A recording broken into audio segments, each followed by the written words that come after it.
अनुपम के आने वाले एपिसोड में आप देखेंगे राही प्रेम से कहेगी कि मेरे भाई की वजह से बार बार मेरे ससुर वालों खानदान को यानी प्रॉब्लम हो रही है। मेरे भाई की वजह से मुझे शर्म आ रही है। और राही कहती है प्रेम से मुझे बहुत परेशानी है, हम दोनों की फैमिलीज बिखर न जाएं।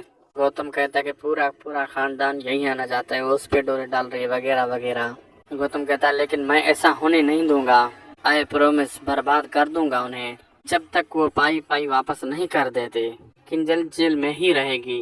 तुम क्यों मरी जा रही हो हमें मुझे मनाने के लिए, गौतम कहता है। राही अनुपमा से कहती है पूरा परिवार दुखी है लेकिन आप जिद नहीं छोड़ सकती, लेकिन क्यों?